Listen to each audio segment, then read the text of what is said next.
Welcome to my channel.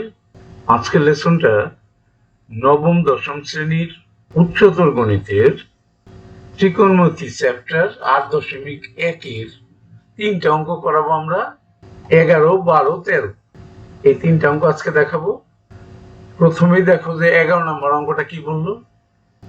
সকাল 9:30 ঘড়ির ঘন্টার কাঁটা ও মিনিটের কাঁটার অন্তর্গত কোণ রেডিয়ানে প্রকাশ করো। এখানে একটা সংকেত দেওয়া আছে। সংকেতটা হলো এক ঘর কেন্দ্রে 360 ডিগ্রি বাই 60 অর্থাৎ 6 ডিগ্রি কোণ উৎপন্ন করে। আরেকটু সংকেত দিল 9:30 ঘড়ির ঘন্টার কাঁটা ও মিনিটের কাঁটার মধ্যে ব্যবধান 15 যোগ আড়াই বা 17.5 ঘর। এটা কিন্তু হিন্টস দেওয়া হলো। তাইলে আমরা অঙ্কে চলে যাই। দেখো 11 নম্বর অঙ্কটা কি বললো। ঘড়ির ঘন্টার কাঁটা 60 মিনিটে 5টি ঘর অতিক্রম করে। আমরা যদি একবার একটু খেয়াল করি আমাদের ঘড়ির দিকে, যে ঘন্টার কাঁটা এক ঘর থেকে আর এক ঘরে যাইতে 5টা ঘর অতিক্রম করে, 5 ভাগে ভাগ থাকে, তাই না? আর সে কতটুকু সময় অতিক্রম করে? 60 মিনিট, মানে 1 ঘন্টা। তাইলে 1 মিনিটে অতিক্রম করে কত? 5/60 ঘর, অর্থাৎ কাটাকাটি করলে 12-র 1 ঘর। এটা হইলো সে 1 মিনিটে 12-র 1 ঘর অতিক্রম করে। আর ঘড়ির ডায়ালে 60টি ঘর কেন্দ্রে 360 ডিগ্রি কোণ উৎপন্ন করে। কেন্দ্র মানে একটা বিন্দুর চারিদিকে 360 ডিগ্রি কোণ থাকে, আমরা জানি। তাহলে একটি ঘর ধারণ করে কত? 360/60, অর্থাৎ যদি কাটাকাটি করি 0, 6 দিয়ে যদি কাটি 6×6 = 36, 6 ডিগ্রি। তাইলে একটি ঘর ধারণ করে 6 ডিগ্রি কেন্দ্রে কোণ ধারণ করে বা কোণ উৎপন্ন করে। ঘন্টার কাঁটা 30 মিনিটে, এই যে 1 মিনিটে যাইতো 12-র 1, তাহলে 30 মিনিটে 30/12, তাহলে আড়াই ঘর অতিক্রম করবে 30 মিনিটে ঘন্টার কাঁটা। আর এমনি তো এই যে দেখো 9:30 যখন বাজে, তোমরা একটু ঘড়ির দিকে তাকাইলে বুঝতে পারবা তখন কি হয়। কাঁটার ব্যবধানটা কত হয়? 6-এর দাগ। এই মিনিটের কাঁটাটা কিন্তু 6-এর দাগে থাকে, আর ঘন্টার কাঁটা থাকে 9-এর দাগে। তাইলে 6 আর 9, 6, 7, 8, 9, 3টে ঘর থাকে, প্রতি ঘরে 5 করে থাকে। তাইলে 3×5 = 15 ঘর। আর 30 মিনিটের জন্য আগে আমরা বের করে রাখছিলাম আড়াই ঘর। টোটাল অতিক্রম করে সে 17.5 ঘর। এটা কিন্তু আমাদের এই হিন্টস এর মধ্যেও এটা দিয়ে দিয়েছিল। যেহেতু 1 ঘর কেন্দ্রে 6 ডিগ্রি কোণ উৎপন্ন করে, তাহলে 17.5 ঘর কেন্দ্রে 6 পূরণ 17.5 মানে 17 × 34 আর 1 35, 35/2 দিয়ে আমরা গুণ দিলাম, হইল 105 ডিগ্রি কোণ উৎপন্ন করে কেন্দ্রে। আমরা জানি 1 ডিগ্রি = π/180 রেডিয়ান। তাইলে 105 ডিগ্রি = 105 × π/180 রেডিয়ান। এখন পায়ের মানটা আমরা বসিয়ে দিলাম 3.1416। এটাকে যদি আমরা গুণ দিয়ে 180 দিয়ে ভাগ করি, তাইলে আমাদের আসে 1.833 রেডিয়ান প্রায়। এটাই কিন্তু উত্তর হয়ে গেল। কেন্দ্রে এত রেডিয়ান কোণ উৎপন্ন করে। 9:30 বাজলে ঘন্টার কাঁটা আর মিনিটের কাঁটা কেন্দ্রে এত রেডিয়ান কোণ উৎপন্ন করে। তাহলে একটা অঙ্ক আমাদের হয়ে গেল, 11 নম্বরটা হয়ে গেল। এখন আমরা 12 নম্বর অঙ্কটা দেখি। 12 নম্বর অঙ্কটা কি বললো দেখো। এক ব্যক্তি বৃত্তাকার পথে ঘন্টায় 6 কিলোমিটার বেগে দৌড়ে 36 সেকেন্ডে, খেয়াল করো, 36 সেকেন্ডে যে বৃত্তচাপ অতিক্রম করে, তা কেন্দ্রে ৬০ ডিগ্রি কোণ উৎপন্ন করে। বৃত্তের ব্যাস নির্ণয় করো। তার গতিবেগটা ৬ কিলোমিটার ঘন্টায় দৌড়ে সে ৬০ ডিগ্রি কোণ উৎপন্ন করে, আর আমাদের চাইলো বৃত্তের ব্যাস কত।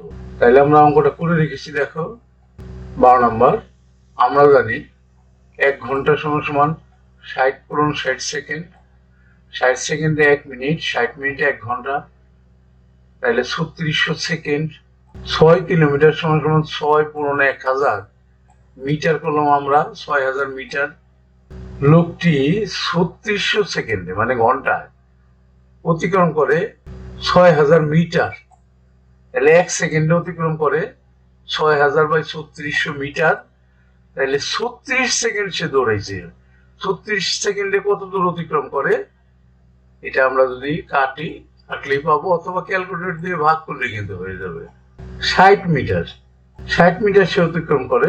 তাহলে দেওয়া আছে কেন্দ্রে উৎপন্ন কোণ কত, ৬০ ডিগ্রি। এটাকে যদি আমরা রেডিয়ানে প্রকাশ করি, দেখো ৬০ ইন্টু ১৮০ রেডিয়ান। আমরা তো জানি যে ১ ডিগ্রি সমান সমান π/180 রেডিয়ান। এটা কাটাকাটি করলে আমাদের আসে π/3 রেডিয়ান। দেখো এখানে যদি 0 0 কাটি, আর এখানে ৬ দিয়ে যদি 18কে কাটি, ৩ ৬ 18, এখানে থাকবে 3। π/3 রেডিয়ান হইল কেন্দ্রে উৎপন্ন কোণ, মানে থিটা সমান সমান। এটাকে আমরা কেন্দ্রে উৎপন্ন কোণ থিটাও লিখতে পারি, লিখে দেওয়াই ভালো। আচ্ছা, তাহলে আমাদের জানা আছে দূরত্ব সমান সমান দূরত্ব r থিটা। তাইলে দূরত্বটা আমরা জানি ৬০ মিটার, আর আর এর মানটাই কিন্তু আমাদের বের করতে বলছে, 2r এর মান বের করতে বলছে। আর হলো ব্যাসার্ধ, তাহলে তাকে 2 দিয়ে গুণ করলে 2r মানে ব্যাস।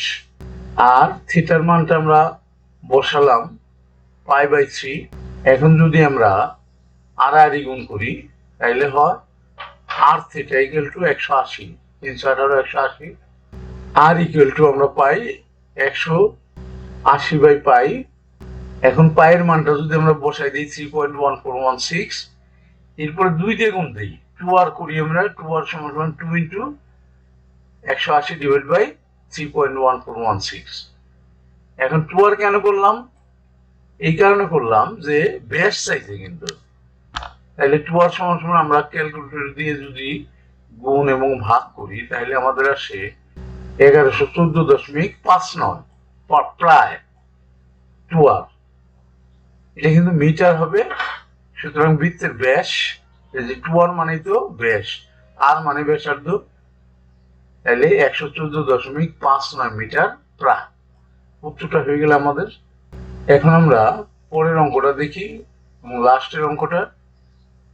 এখানে কি বললো লাস্টের অঙ্কটা, 750 কিলোমিটার দূরে একটি বিন্দুতে কোনো পাহাড় 8 মিনিট কোণ উৎপন্ন করে, পাহাড়টির উচ্চতা নির্ণয় করো। তাইলে কেন্দ্রে কোণ হলো 8 মিনিট। আমরা অঙ্কটা দেখি।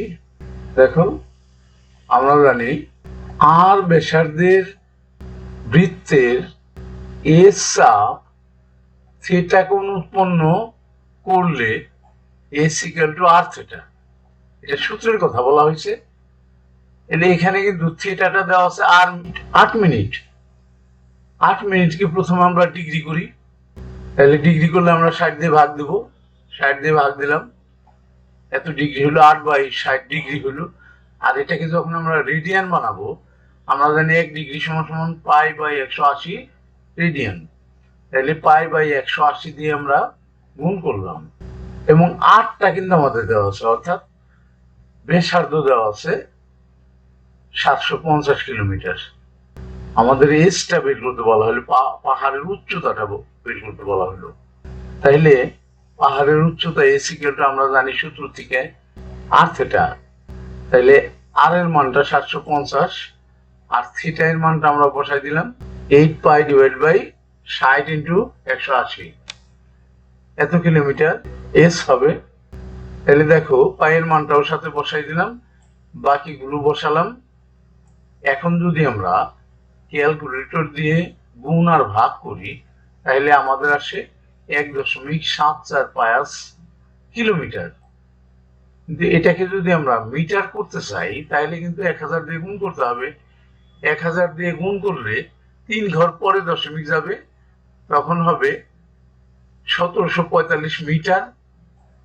এটাই কিন্তু আমাদের উত্তর, এবং এখানেই অ্যান্সার আমরা দিয়ে দিলাম। তাহলে আজকে কিন্তু আমরা 3টে অঙ্ক শেষ করলাম, সেই সাথে 8.1 অনুশীলনী কিন্তু শেষ হয়ে গেল। আমরা এরপরে 8.2 অনুশীলনী করাবো, নিশ্চয়ই তোমরা দেখবে। See you next.